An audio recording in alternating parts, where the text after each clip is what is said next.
mkeo ni mjamzito.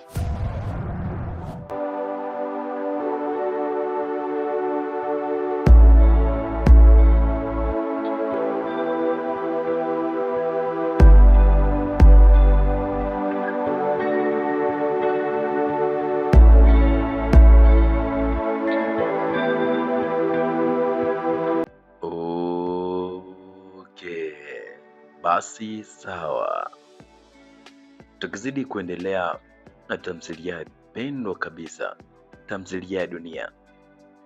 Bado tamthilia inazidi kubamba kweli kweli, lakini bado tamthilia imezidi kumweka katika wakati mgumu mrembo wa kuitwa Johari. Johari amependa sehemu ambapo asipopendwa, amependa sehemu ambapo alitegemea makubwa, lakini mwisho wa siku amekuja kupata gunia la aibu. Mwanadada Johari analia kweli kweli, lakini kilio hicho kinaenda moja kwa moja kwa mtaalamu wa kuitwa Mudi. Ni nini Mudi ambacho amekifanya kwa mwanadada wa kuitwa Johari? Tuzidi kuendelea kuambatana nami katika tamthilia yetu pendwa kabisa ya Dunia. Lakini bado Kawindi anateseka, amepata maumivu ya moyo ambayo hakutegemea kabisa, baada ya kusikia taarifa kutoka kwa daktari kwamba mke wake hivi sasa ni mjamzito. Daktari akatumia na lugha ya Kiingereza Kawina kufikisha ujumbe kwa mtaalamu wa kuitwa. Baada ya kumpeleka mke wake wa kuitwa Leila hospitalini, anakuja kuambiwa na daktari, your wife is pregnant, kwa lugha ya Kinyakyusa, lakini kwa lugha ya Kiswahili, mke wako ni mjamzito. Na tunakumbuka wafuatiliaji wote wa tamthilia ya Dunia tunajua kwamba Kawindi hana uwezo wa kuzalisha, yaani Kawindi ni hanisi.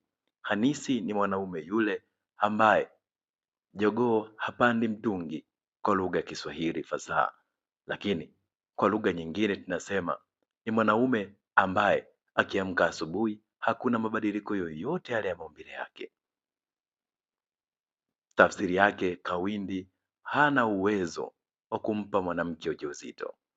Sasa kauli hii ya daktari imekwenda kumtibua Kawindi na kumuudhi. Ni maumivu gani ambayo Kawindi anapitia hivi sasa? Katika kipengele hiki, nani wa kumtoa Kawindi katika mateso haya? Ni nani? Ni nani? Ni nani wa kumsaidia Kawindi? Lakini bado tamthilia inazidi kuendelea. Kabla sijaendelea, nikukumbushe tu kitu kimoja. Usisahau kugusa neno ambalo limeandikwa subscribe, lakini pia kugusa neno ambalo limeandikwa comment hapo chini. Tamthilia yetu inazidi kuendelea. Tunamuona sasa mwanadada wa kuitwa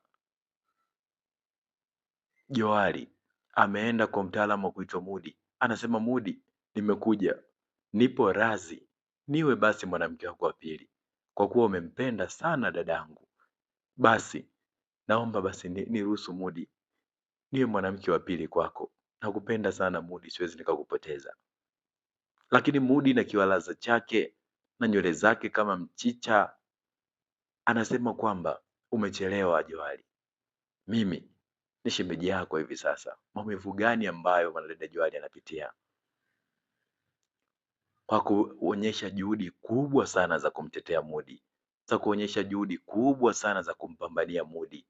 Mudi alikuwa katika hali mbaya, Mudi alikuwa atamaniki, lakini mwanadada Johari alichukua jukumu la kuweza kumbadilisha Mudi. Mwanadada Johari alichukua jukumu la kuweza kumsaidia Mudi. Mudi tunajua kabisa alipitia katika changamoto nyingi sana za mapenzi. Mwisho wa siku Mudi aliamini mkombozi wake ni pombe na sio Mungu. Leo hii Mudi anaamini mkombozi wake ni Mungu pamoja na binadamu ambao wamepita kumsaidia, lakini hilo Mudi halikumbuki tena kwa mwanadada kuitwa Johari. Inaumiza sana. Mwanadada wa kuitwa Johari anasema, Mudi, umesahau kila kitu, umesahau kuwa mimi nakupenda. Lakini Mudi anajibu kwa kiburi, Ungeniambia kwamba unanipenda, ungesema toka muda. Umechelewa, mimi sasa nitatoka na dadako. Anaongea kisauti ambacho hakistahili, kisauti ambacho hakutaka kukisikia huyo mwanadada wa kuitwa Johari, kwa sababu kisauti kina kera na kina kejeli kweli kweli. Mudi anajibu kwa kiburi, Nimekwambia ondoka sasa, sikutaki tena, umeshachelewa. Mimi sio mganga wa kienyeji kusema kwamba unanipenda. Ningejua ungeniambia.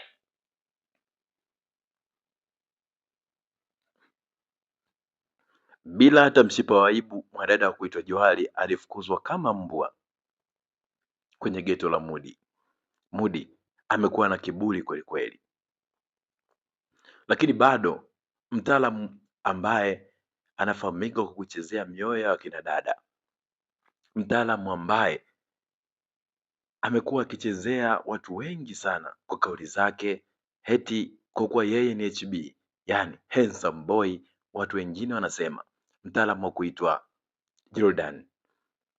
Jordan ameweza kumlaghai mwanadada wa kuitwa Violet kusema kwamba eti Manyanya ameaga dunia, kumbe uongo haupo kabisa, ili mradi mwanadada wa kuitwa Violet aweze kumsahau Manyanya. Mwisho wa siku leo Mudi anatumia kama tiketi ya kuweza kumlaghai mwanadada wa kuitwa Violet eti warudishie mapenzi yao ya zamani. Na tunakumbuka katika tamthilia ya Dunia, Mudi amehusika kwa kiasi kikubwa sana katika kuharibu ndoa ya Manyanya, kwa kuwa Mudi alikuwa anatoka na Violet, lakini pia alikuwa anatoka na dadake Violet, kama mnakumbuka vizuri. Na leo anakuja kwa mwanadada wa kuitwa Violet, anasema eti nimekumisi sana, tukumbushia ya nyuma, msahau Manyanya kwa kuwa hayupo tena duniani, na kuweza kumshika na kuweza kumtomasa pia. Mwanadada wa kuitwa Violet alimpandishia kibesi, Mudi, naomba uniache, naomba uniache kabisa Mudi, uwe na heshima, utanishikaje mimi kama hivyo? Naomba uniheshimu Mudi, kaa mbali na mimi, kaa mbali kabisa na mimi. Mudi anasema eti kwamba mbona uliniambia kwa yule rafiki yako kwamba mimi ni mume wako, alafu leo unaniambia hivi? Lakini mwanadada Violet akasema mimi niliongea hivyo ili tu yule mwanaume asinisumbue, na wewe sikupendi tena, haupo moyoni mwangu, naomba uniache niendelee kupambana na mambo yangu. Mwanadada wa kuitwa Vai amekubali kuwa jasiri, lakini pia amekataa unyonge kwa kuweza kutumia viungo vyake kwa wanaume wasiofaa, kutumia hisia zake kwa watu ambao sio sahihi, kama hawa wakina Jordan. Jordan ya kuamini alifukuzwa pia naye kama alivyofukuzwa mwanadada wa kuitwa Johari kwa Mudi, ndivyo alivyofukuzwa mwanadada brother man au brother man wa kuitwa Jordan kwa mwanadada wa kuitwa Vai baada ya kuleta upuuzi wake. Lakini bado tukio ambalo linaumiza kwa kiasi kikubwa sana, baada ya kumuona sasa mwanadada wa kuitwa Leila amedondoka chini, Kawinde anakwenda kumwamsha, anamwambia Leila, shida nini? Leila aongei. Baada ya kupelekwa hospitalini, ndiko majibu ambayo yalitokea, majibu ambayo yanaumiza mashabiki wengi sana wa Kawindi, lakini majibu ambayo yanawafanya leo mashabiki wa Manyanya waonekane kwamba wenyewe ni shababi, wenyewe ni wanaume wa shoka kwa kuweza kumdunga mimba mwanadada wa kuitwa Leila. Aisee, yani wewe kipindi unalalamika na matatizo, wenzio ndio wanatumia kama njia ya kuweza kuinuka na kuweza kuwa matajiri au mabilionea. Wakati unasema Mungu ameniacha, Mungu anisaidii, wengine hao wanamshukuru Mungu kwa kuweza kuwasaidia kuweza kutimiza ndoto zao. Hii ndiyo dunia, hii ndiyo dunia. Daktari anasema kwamba hongera Kawindi, mke wako hivi sasa ni mjamzito.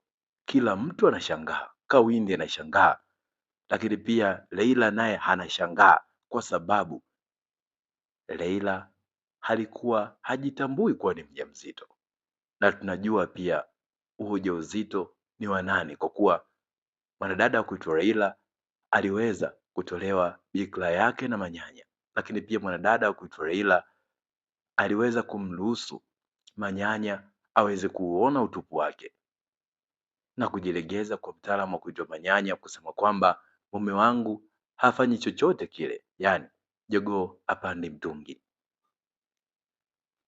Sasa ni nani ambaye ameharibu ndoa kati ya mtaalamu wa kuitwa Kawindi au mwanadada wa kuitwa Leila? Swali ni kwako. Je, kipi ambacho kinatokea katika episode inayokuja? Kawindi ataamua maamuzi gani mazito? Na mwanadada wa kuitwa Leila ni kweli atamtaja kuwa Manyanya ndiye baba wa huyo mtoto ambaye tunategemea kumpata, au mwanadada Leila atakaa kimya? Au pengine mwanadada Leila alikuwa anaota, alikuwa katika usingizi mzito, akahisi hayo mambo ambayo anaongea daktari yalikuwa ni ndoto. Mimi kwa upande wangu nasema pengine hii ni ndoto. Je, wewe kwa upande wako unasema mwanadada Leila amepatikana katika kizimba cha kesi ambayo hawezi akatoka? Dondosha comment yako katika comment section, lakini pia usiweze kusahau kugusa neno la kuandikwa subscribe hapo chini. Mimi ni Oscar Tyson, wengi wanapenda kuniita Otiki Classic. Bye bye.